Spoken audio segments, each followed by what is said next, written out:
This table of data on the top left has some values of x and y in it, and we're told that it has a certain behavior. Linear, quadratic, exponential, or logarithmic. I don't know which one. But if you plot this data, so if you take these xy values and you put them in an xy graph, you can start to see a certain behavior. And I can rule out several of these options. Linear? Definitely not. At least in this version of the problem, you can see it's not a straight line. And logarithmic would only work if it was flattening out, so to speak. As x got high, the y values started approaching a steady rate, not flat, but increasing at a very slow rate. What's left is a choice between quadratic and exponential. And that can be pretty tough because you have to figure out whether you're in a steep quadratic graph or a steep exponential graph. They're both going up. So how do we determine that? Well, one thing you can do is just say, how fast do I think it feels like it's going up? Because exponential, another way you could say that is exploding, right? These things don't just go up. They go up like out of control. So if this looks like it's going really, really fast upwards, that might be more of an exponential behavior and not so much quadratic. And I've got a good clue here. This 510 as the y value, that's huge. I mean, that's really, really big. I don't think this is going to be a quadratic function. So we've got what I think is better than a 50-50 guess. And if you want to go with it, that's fine. But let me show you another method you can use. And this gets us a little closer to being confident. What I want to do is look at neighboring values. Okay, so we're going to start off with neighboring values. And this works both for quadratics and exponentials. So what I'm going to look at in this table is this section right here, x equals 2 going all the way up to x equals 5. I'm going to pick out those values. And let me write those y values in a list.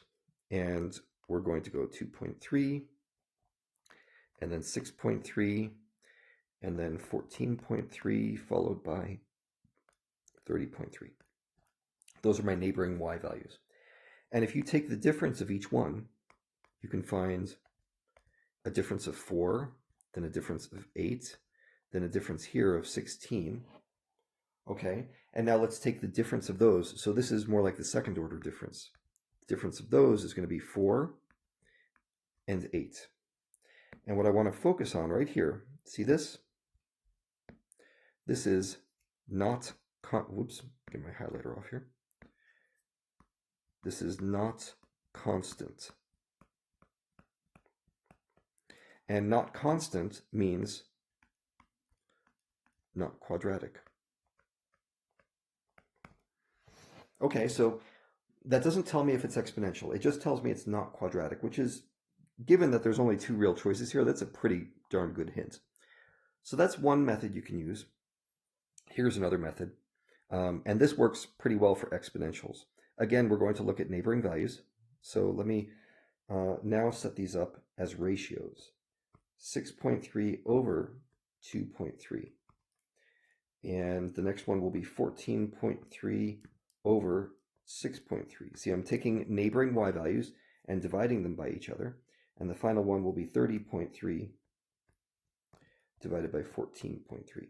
And you may ask, well, why didn't you use the 500 whatever value, 510?